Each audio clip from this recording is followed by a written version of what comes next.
So everyone's talking about how brutal Invincible is and it's going completely viral, but it just made me think of a show that was doing this in the 90s, and that's Dragon Ball. So what's been going on with Dragon Ball? Why has Dragon Ball kind of lost its way, lost its edge? Why don't fights feel as meaningful as they used to? Well, if we look at modern Dragon Ball, the art style has changed. It's a little bit cleaner. The violence itself is lacking in consequence, so you don't see as many injuries on characters, and that overall just makes the fight feel less dangerous overall and less tense. And I know what you're gonna say is, okay, Dragon Ball is a kids show. It's not like Invincible. Invincible is animation for adults. You can't expect it to be as brutal as Invincible, right? Well, I would agree with that, but one thing that people need to understand is that Dragon Ball has always been criticized for its lack of stakes, okay? Injuries are usually very temporary. They usually get healed right back to max after hard battles.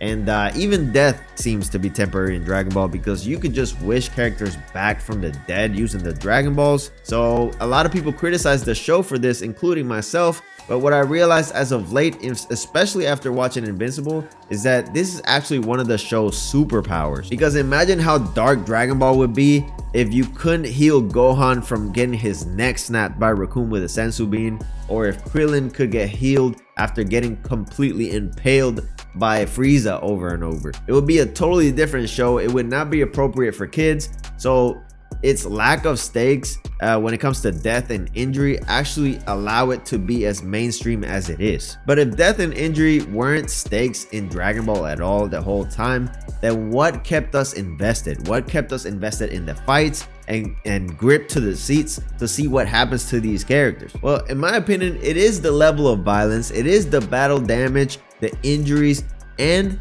the character's ego that's at stake when they go to fight. That's what keeps us invested in these fights, right? Because regardless of you knowing that characters can't truly die in Dragon Ball, you can't help but to feel something when Goku actually gets a hard hit on Frieza and you see the blood in slow motion and you see the character's ego in question after the blow. When characters get hit in Dragon Ball, you almost feel the pain through the screen, similar to how now you feel the pain through the screen when you watch Invincible. In my opinion, that's what Invincible is doing right. That's what Dragon Ball used to do.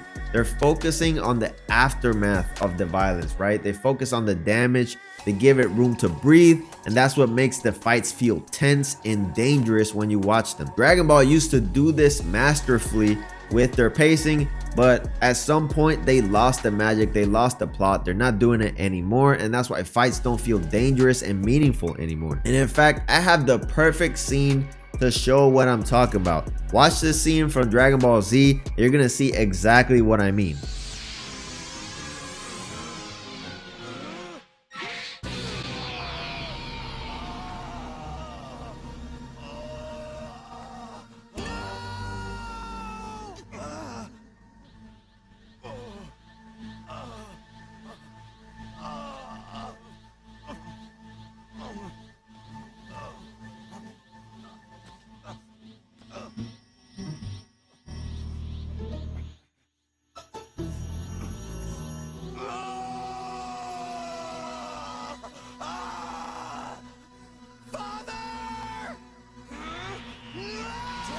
And that's what Invincible is doing currently correct right now with their fights. That's why they're going completely viral. But I just wanted to make this video to let it be known that this is not new, guys. Dragon Ball was doing this in the 90s masterfully. They just forgot the recipe for success along the way, okay? But let me know what you think. Do you think I'm correct that Dragon Ball has lost the plot? And do you think they lost their edge like I do? Let me know in the comments, and I'll catch you in the next video.